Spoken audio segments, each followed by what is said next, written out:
Hello everyone, this is Jamu Jimmy and welcome back to the Midnight Walk. I hope you're having a wonderful day. Today I'm going to be doing something slightly different. I've gone through off screen and collected all collectibles, and so I just want to go through the story of the videos. I didn't go through all of them, so I want to do that right now. And yeah, just gonna watch them. Who took the sun away? We're just gonna watch them all in order. I don't think I can block it.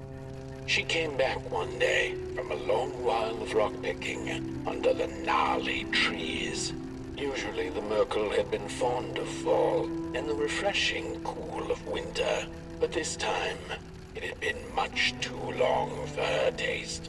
Even the sun seemed tired, and she had all the rocks she needed, so she decided to treat herself to a long nap.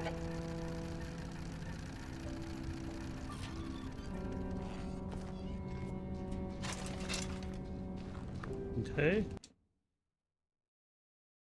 So I'm gonna try and not talk while I'm watching the videos. I just want to record it The for Murkle posterity. dreamt many dreams of the mysterious moon and the critters living within its craters, and of the ocean and its deep secrets known only to the sea creatures and the corals, and of the twinkling stars that had so much to tell, but they were too far away to be heard. All of it intertwined in a colorful tapestry.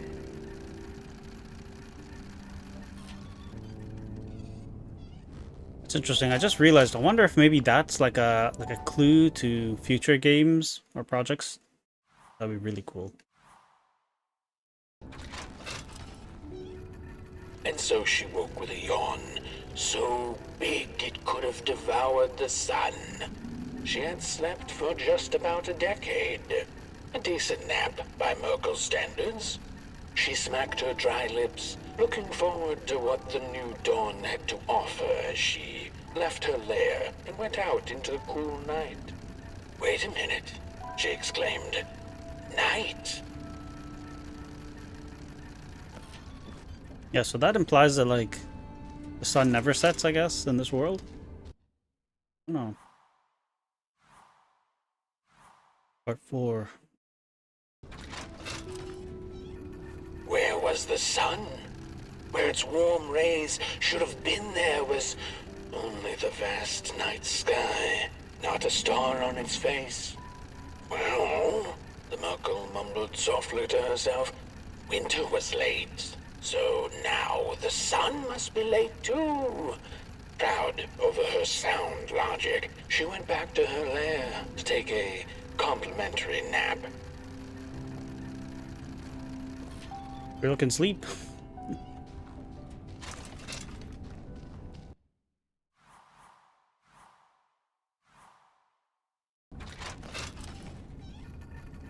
The Murkle had taken a nap that had lasted 2 decades.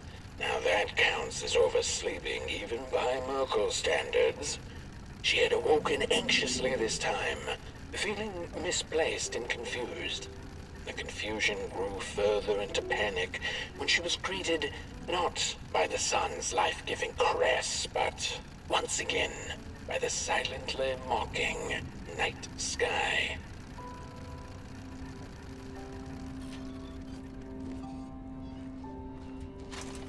Interesting this creature can sleep so long. I wonder what that means. But we don't know that days are equivalent to like human days. I don't know what days count in this world. There was one star out that night, and it glowed a cold red. "Who took the sun away?" the Murkle asked it. But it was too distant, so she could not hear its reply if it had one. The Murkle had never felt so empty and alone. Lost in quiet despair, she managed to open up to the winds and followed their gentle push south down the Midnight Walk and to the Darklands. Okay, interesting. We get some more lore. So I think the whole story that we experience took place in the Darklands.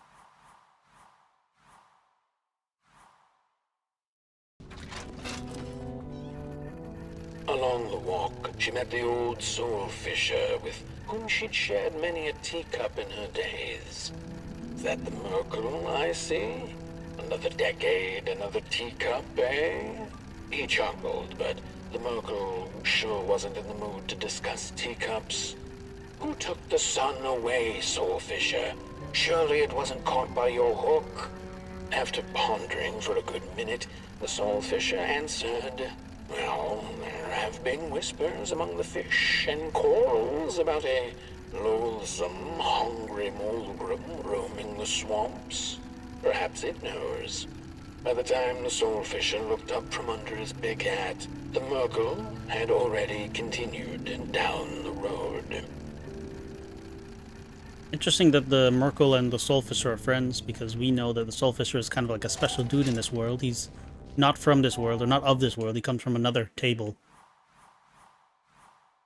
Which means he was made by a different person, I guess.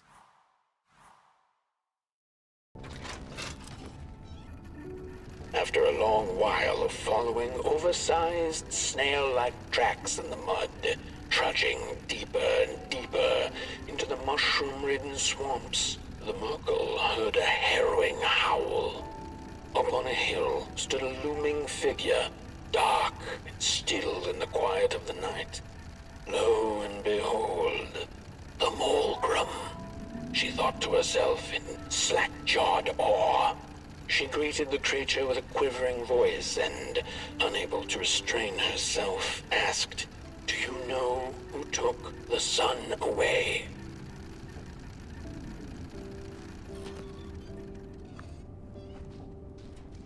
She's on a mission. She's basically doing the same stuff we did, I think, but she does not have the benefit of having the spark of fire.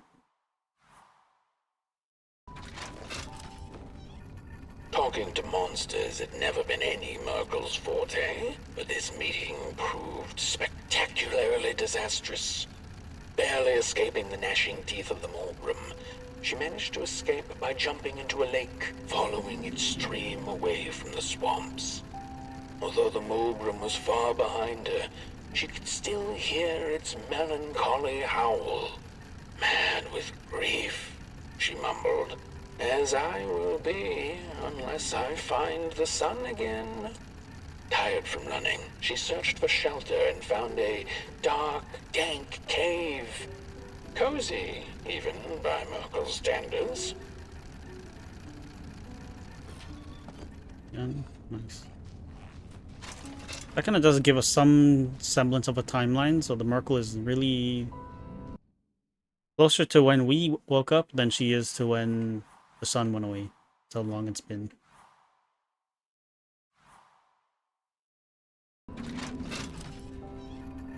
The wind blew cold in the cave, its whispers strangely soothing to the Murkle.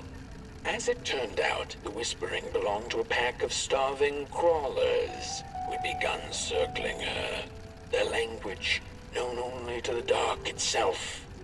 "What are you searching for, little limb tree?" they sounded in guttural unison. "These are dark days, and your kind does not belong anymore." The Murkle gathered her courage. "I am looking for the sun. I know you crawlers eat fire for dinner. Did you eat it?" They sniffed her lantern hungrily, and instinctively, she offered its flame to them. How kind. She does seem like a good person. We did meet her in the story.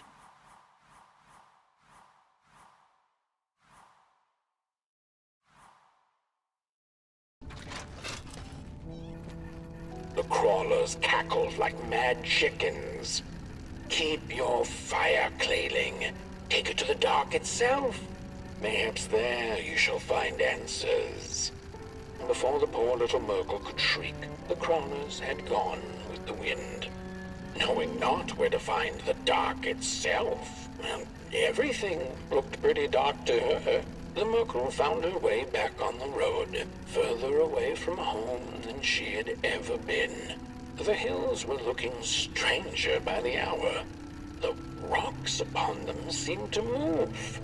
They were the head people, A peaceful yet grumpy sort who didn't take kindly to somebodies perusing their lands. They muttered at her as she passed them, but she couldn't make out their words. What's that, little headlings? Are you saying you know who took the sun away? But the heads only grunted and rolled away, back to the safety of their huts. Yep, we know all about that. Also, the moon has a face there. I don't know if that means anything. The moon definitely did not have a face when we were there.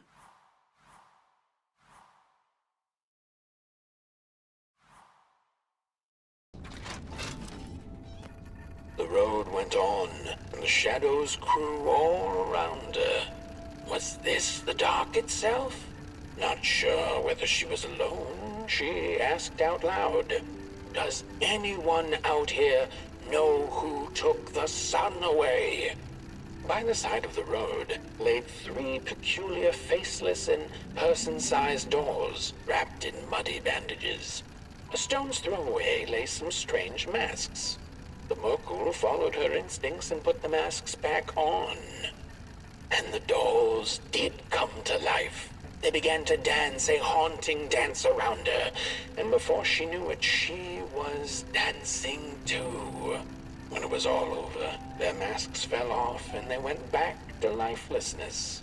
The murkle silently thanked the dolls for the dance and went on her way, deeper into absolute darkness. Interesting that she didn't help them again. I don't know, maybe she knows something we don't about those guys. We did encounter them, and we did do the same thing. Their masks did not fall off, though.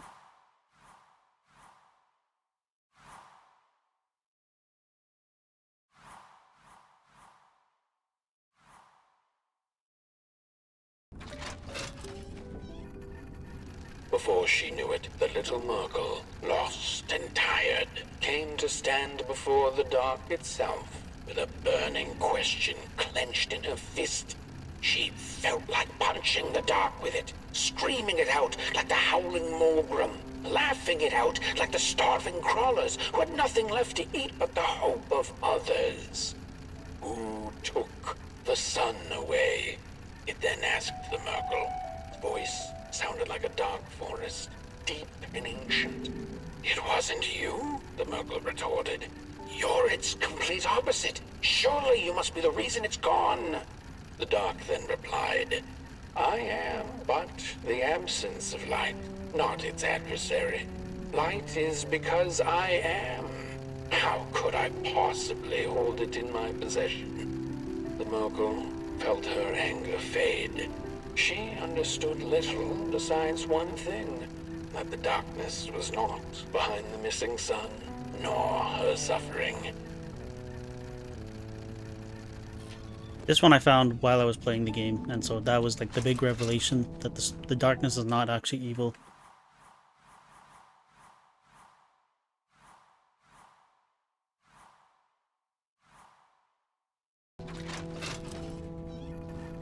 Had her journey been for naught? Would she ever feel the rays of the sun again? Bask in their glory, pick rocks on a cloudy summer's day?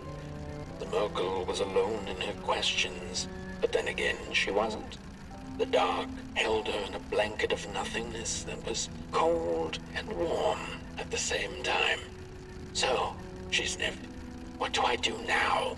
To which the dark itself replied, you don't have to do anything. She took an hour's nap then and there, the blink of an eye by murkle standards, and then she began the journey back home, which seemed much shorter now than it had before. Interesting. I swear when we meet her, she's in the level of the dark, where we meet the dark itself. But I don't think she makes it back home. I feel like we have her house. Let's see. Back home on her hill, memories of the murkle's many encounters along the way came circling back into her mind. None of her new acquaintances had been able to answer her burning question, but they hadn't been a waste of time either. She knew not if the sun would return tomorrow, in another decade, century, or never. She knew now, however, that she didn't need to know. She had the dark, and in it, anything seemed possible. So busy with her search for answers, ever since she'd left home, she'd completely forgotten to look up. The stars twinkled in the night sky, and there were so many, and they kept her good company. If only a little rock-picking murkle could know that the seemingly tiny stars were in fact thousands upon thousands of suns. The end. Deep. Dang. Okay. Interesting. So I guess her story just ends with her just coming to terms with what is and appreciating what she has. And so I guess there's a message in there for all of us. So yeah, I didn't get all of it, and the end was new for me as well. So I just wanted to make a quick video showcasing it to everyone, so in case you didn't collect everything and couldn't find it. Some of them were quite a little tricky to find, but yeah, that's it. So thank you everyone for watching. Hope you have a wonderful day, and I'll see you when I see you. Goodbye.